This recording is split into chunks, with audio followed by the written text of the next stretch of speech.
ladies. Okay, so today I'm going to be showing you how I achieve this look.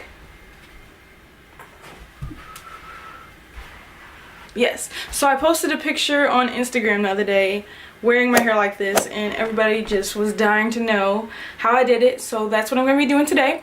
I'm doing it on an old 2-strand twist out, but you can do this on an old braid out, an old bantu knot out, an old 3-strand twist out, a wash and go, whatever you choose. I'm sure it'll be cute. I'm just going to give you a couple tips on how to achieve this look. Thanks for watching. Good morning, YouTube. So last night I slept in a pineapple. I do this every night anyway, but this is a very old 2-strand twist out. I was getting very tired of it, so I decided I wanted to spice it up a bit. The first thing we're going to do is section off a small portion in the front as the bang. I'm just using like a very little area because I don't want big old bangs. You can do any size that you want. I'm going to wet my hair down with a little bit of water. This just helps me slick my ponytail down so it's nice and flat. These are like my favorite hair ties. They're very stretchy.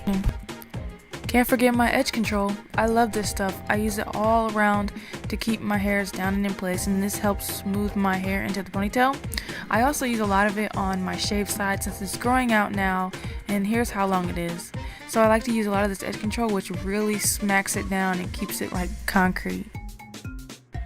I'm just using a regular old bristle brush. I've had this for like so many years that I don't even know what it's called or anything, so it really doesn't matter. I know everybody has probably put a ponytail in their hair before, but I just wanted to make sure that there's not a hump in the back. Smooth it down so that it's not like poking out, because that will look really weird with this style, which by the end of this tutorial I do have a bit of a hump, but you know what, it was still cute, so I'm not even worried about it.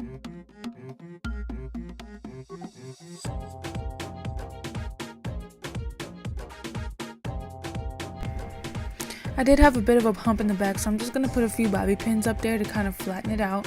Use as many as you need. Have fun with it. I'm also going to be putting bobby pins on my shave side. It's a little too short to fit up in a ponytail, so I'm going to just make it a little bit flatter and have my ponytail looking smooth. If you need a sock bun and you haven't already bought one or made one, stay tuned at the end of this tutorial because I will show you how I make one. Now that our sock bun is complete, it's time to install.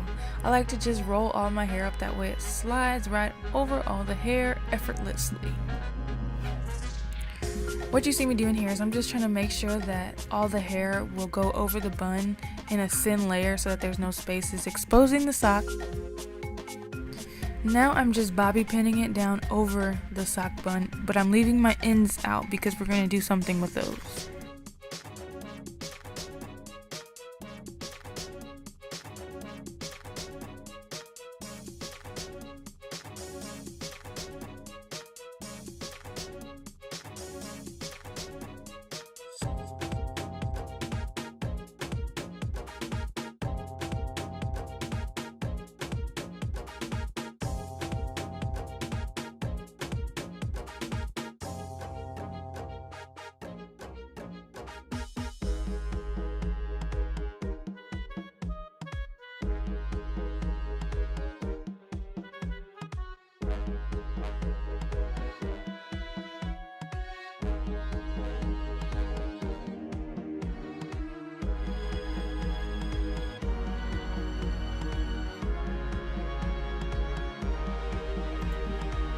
So now, just to make it look a little bit more fancy, I'm going to roll those ends, and that just adds like another effect to the whole look. It makes it look more elegant and kind of a little bit more put together.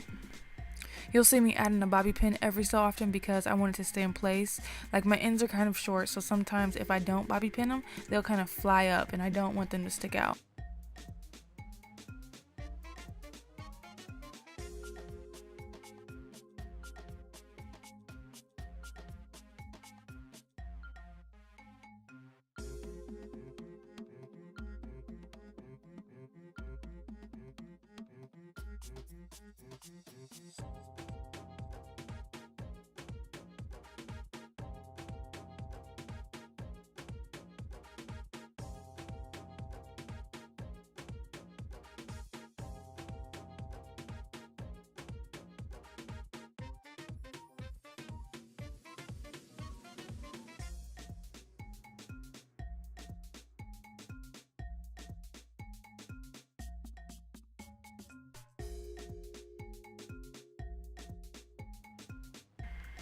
I'm just using a little bit of hairspray. I'm only using it on my shave side because it's so short and it tends to poke out and stick up. So you will not need this unless you have really short hairs in the front.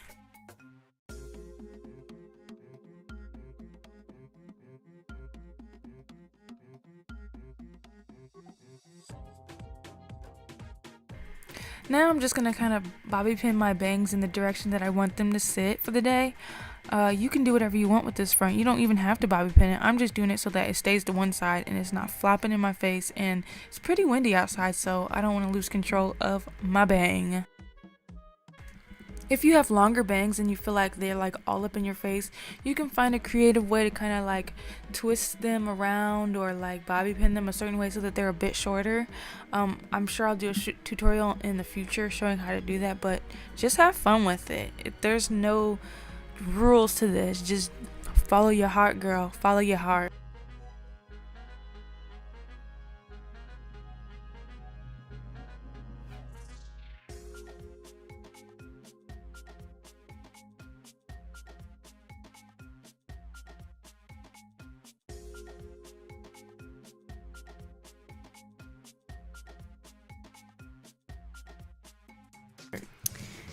Can't forget about them baby hairs. I literally only use water on my baby hairs. That's all it really needs. I added that in there because everybody asks how I do it, but simply, I just use water. That's it. That's really it. That's all you have to do.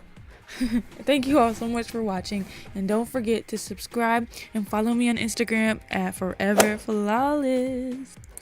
Stay tuned to see how I make my sock bun. Now, in order to make the sock bun, you're going to need 2 socks. See, I have 2 old raggedy Nike socks. You need to cut the toe off of both of them so that it's just one, like a tube of a sock, so that there's 2 open ends on each sock. And the first thing I'm going to do is I'm just going to put one of them on my arm because that's going to make it easier for me to put the other sock over it.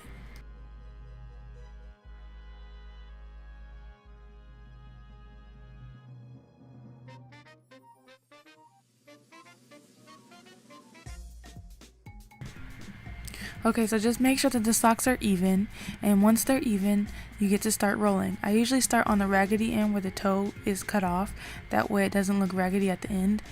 But basically all you do is just roll it in, and it kind of looks sloppy at first, but it starts to look nicer the more that you roll it in.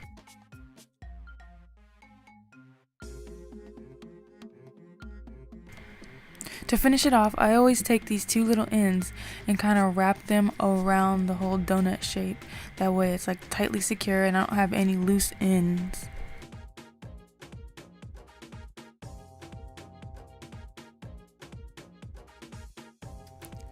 Please let me know what you thought of this tutorial. I'm always open to feedback, and thank you so much for taking the time out to watch my video. I love you guys. Thank you.